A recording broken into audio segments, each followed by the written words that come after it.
Hey, Mike, what's up? Hey, Grim, are you there? Elohim. Hey, Grim. Oh boy. Oh boy. hey, mighty God, we gotta ask Mike the question about them. What is it? Go ahead and pull up what is that? Isaiah 66 verse 15. Yeah. Revelation 1 and 7, and what was that? Revelation the 19th chapter, dealing with Christ on the horse, the cloud, and the chariot. I need an answer for what that means. What one is right? He made me break down the whole book of Revelation 19 last time. So I mean, he made me literally read the whole thing. So damn joke, man. We can go through it. That's fine. It's amazing, man. I mean, these words are coming true right before their eyes. But Isaiah 66:15, for behold, the Lord will come with fire. Yo, Mike, we can hear you. Good. Oh, what's up, dog? Yo, what's up? Yo, what's up, Mike? Hey, look, let's just get straight to the money. Let's just get straight to the money real quick. Hey, Mike, I got a question for you. We want to read these couple verses to you, and I want to ask you this question. So just listen to these. So what I want you to answer for me is, one verse says Christ returns on the chariot, another one says a horse, another one says a cloud.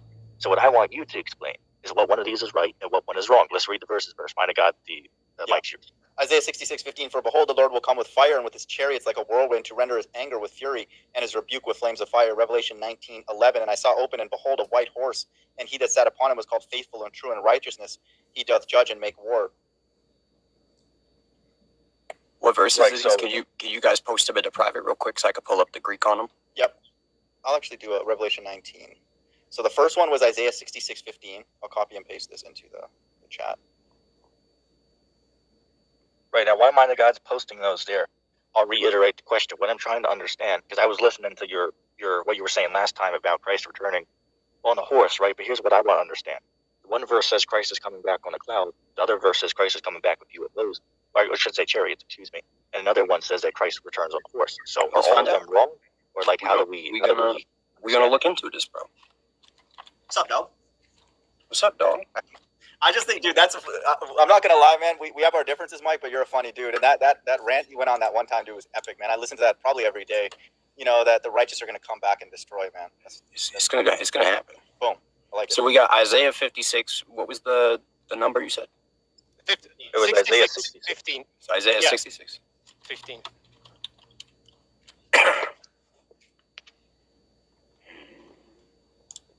All right. So now, for behold, the Lord will come, and with his chariots. All right. So when it says with fire, right, and with his chariots, you feel me? The word we got here is in Hebrew, right? We got Merkaba, right? So when it says chariots, it's saying Merkaba, and Merkaba means chariot, right? Right. Now, when it says the Lord, and behold the Lord, it's saying Yahuwah. So this is saying that the Almighty will come with his chariots. This ain't talking about the Messiah. So now what was you talking about was the second verse? Revelation 10 to 11. Revelation 10 to 11? Yeah. No, 19, 10. 19, 10 to 11. Yeah. Then the last one after you do this is Revelation chapter 1 and verse 7. All right, so Revelation 19 verse 10. And I fell at his feet to worship him, and he said unto me, see, I am thy fellow servant and of thy brethren that have... Oh, sorry, I put the wrong one in there. I put the wrong one. It's Revelation 19, but it's the wrong verse. Sorry. I was referring to Revelation 19.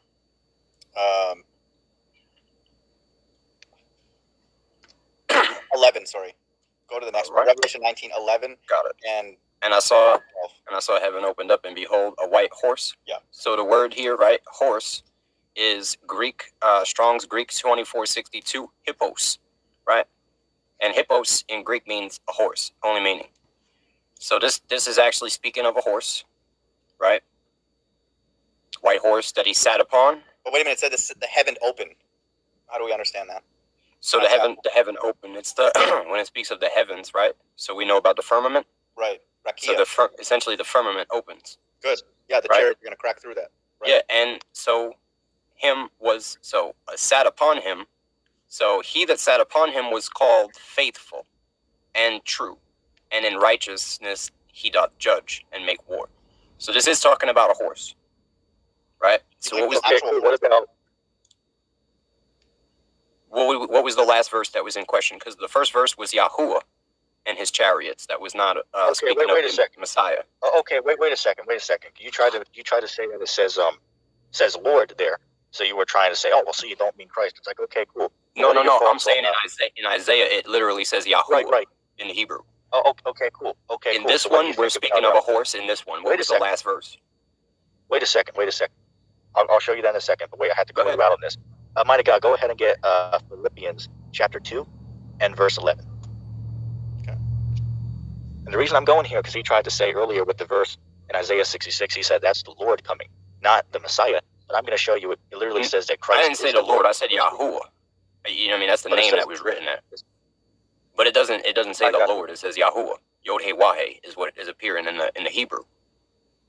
You feel me? All right, what's this one? Yep. Go, Mighty And God, he's got the that verse? Messiah, isn't he? No, Yahuwah is not the Messiah. That's the Father. Yeah, which is the Messiah. And it doesn't God is even the say savior of all it doesn't men. say chariot. It says his chariots, and it's saying he's making war. So he's bringing an army. You understand? Okay, Yahuwah real of quick. hosts. Okay, real quick. Let's deal with this verse. Mighty God, you got that? Yeah, Philippians 2:11, and that every tongue should confess that Jesus Christ is Lord to the glory of God the Father. So you we're said talking that that, Lord- that the that Christ is Messiah Lord. is no. Listen here, bro. See, you're getting confused with the damn fucking corruption that's been placed upon the book, and now you're trying to wish-wash, use it backwards and forwards, and that ain't working here. And it's not going to suit your narrative. You feel me? When he's saying that you have to confess that the Messiah is Lord under the Father, you understand? We ain't talking about the name Lord because that means Baal. That's the devil, Lord. You feel me? He was never referred to as Lord of anything. He's just saying Master, right? Under the Father. He's saying he the king. We ain't gonna try to corrupt this and say he is the Father. That would be ridiculous. They're two separate people. You get what I'm saying? What about the verse that if you have seen me, you have seen the Father, that the Christ said? Well, I mean, is he not made in the image of his Father? Okay, well, cool. Yes, Let's roll yes. with this then. Let's roll with this. So what about what is that? Revelation 1:7. Read that real quick for me. And then what I want to understand is it says here that Christ is coming on a cloud, and it says in the other verse that Christ is coming on a horse. So what? So we got this one talking of a horse, right? And now Revelation 1:7. Behold, he cometh with clouds, and every eye shall see him. It's saying, right? Is it possible that he come on a horse with clouds? Is that possible? No. Because it doesn't say he come on a cloud. It says he comes with clouds. So you Well, don't wait a believe it's second. possible that he's riding on clouds with a horse? No, we don't believe that. We believe that they're all referring to the same thing. We're wondering what your position is. Well, the word clouds used here, right, in the Greek is the Greek word Nepheli. nepheli, right? So it's saying he's coming with nepheli. Let me read the definition too. It's literally a cloud, sub-definition, used of the cloud which led the Israelites in the wilderness. So it's referring to UFOs. Whoa. Okay, but Wait hold a on second. now, hold on. It's saying he's coming with clouds. Exactly. Multiple All of his clouds. angels. Yeah, all of his Hey, angels. Mike, Okay. Mike, brother, listen. Brother, listen. Mind of God, go ahead and get Isaiah chapter 19, verse 1. Okay. Right, let's listen to this real quickly. And then we'll go back to you, brother. The burden of Egypt. Behold, the Lord rideth upon a swift cloud, and shall come in. Ooh, that's a good one. Isaiah 19. And get Isaiah chapter 19, verse 1. Okay. Right, let's listen to this real quickly. And then we'll go back to you, brother. The burden of Egypt. Behold, the Lord rideth upon a swift cloud, and shall come in. Ooh, that's a good one. Isaiah 19:1. The burden of Egypt, which modern day America. Behold, the Lord rideth upon a swift cloud, and shall come into Egypt, and the idols of Egypt shall be moved at his presence, and the heart of Egypt shall melt in the midst of it. I want people to understand this is foreshadowed in the movie like Independence Day. And you see this big rock in the sky. What I'm saying is, like, at the end of the day, if the Almighty want to come back with vehicles, horses, clouds, it really don't matter. But what I'm trying to explain to y'all is to not be fooled by, like, some kind of UFO alien bullshit. You know what I'm saying? We can't be confusing, like, the Most High and his army and their vehicles with just anything that flies around. That's Yeah, not fair a human enough, fair craft. You feel me? Fair enough. But the thing is, the salvation event will be across the entire flat Earth, so it'll be very obvious what's going on. And So what I'm saying is, if the Most High told you, I'm gonna be coming with clouds on a horse and chariots, it's probably gonna be all that shit. It's probably gonna be fucking vehicles. You know what I mean? Look, I wouldn't say he's not possible to be coming with a UFO, but it's just not really practical because you got to understand these are spiritual beings. They don't require fucking oxygen tanks and shit to fucking survive. They don't need inertial dampening systems. They just fucking move through reality. They got the ruach, or they don't need any of this extra shit. They got the Most High. Right, but it says But it says they will have it though. So I What agree I'm with you, saying they is don't need it. they don't need it, but it also does say they come with horses. So if it says horses, clouds, we gotta kind of just be ready for anything. You feel me? Well, we'd understand it to mean that this isn't literal.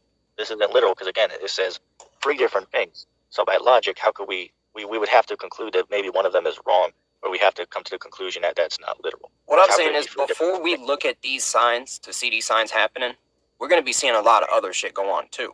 Like what? So if we just see this, right? If we just see stuff coming back and like none of the destruction had happened, Mhm. we have to understand that this is a false deception. Because you got to be aware there's going to be deceptions. Let me read something for you, Mike. This is a good point. More about the signs of the end. This is 2 Ezra 9. He answered me and said, "Measure carefully in your mind, and when you see that some of the predicted signs have occurred, then you will know that it is the very time that the Most High is about to visit the world that He's made." How is the Most High going to visit? He's going to leave His throne? No, He sends His Son, and I'll explain. Exactly. Okay, I agree with that. So when it says the Most High is going to visit in that verse that you or that reference to the Most High, not the Lord, this is the way it's going to happen. Verse 3, so when there shall appear in the world earthquakes, tumult of peoples, intrigues of nations, wavering of leaders, confusion of princes, then you will know that it was of these things that the Most High spoke from the days that were of old, from the beginning. For just as with everything that has occurred in the world, the beginning is evident and the end is manifest, so also are the times of the Most High. The beginnings are manifest in wonders and mighty works, and in the end in penalties and signs. Yeah. So we see all these things happening. I guess, But you're aware of like the 7 seals, you know what I'm saying? The trumpets, there's we'll go into that. the vials.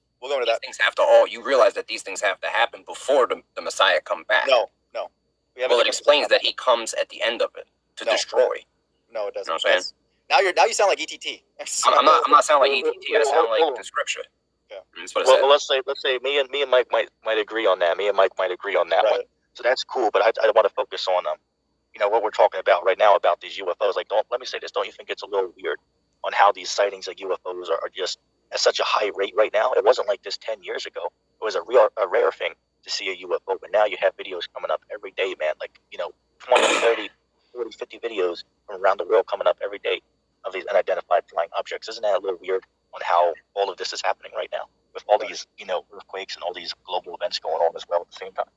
Yeah. There are a lot of things actually, happening. and related to this, what I read in 2 Ezra 9, confusion of princes. We all know that our leaders are a bunch of dummies. So that's also related to it. Our leadership are stupid, all of them.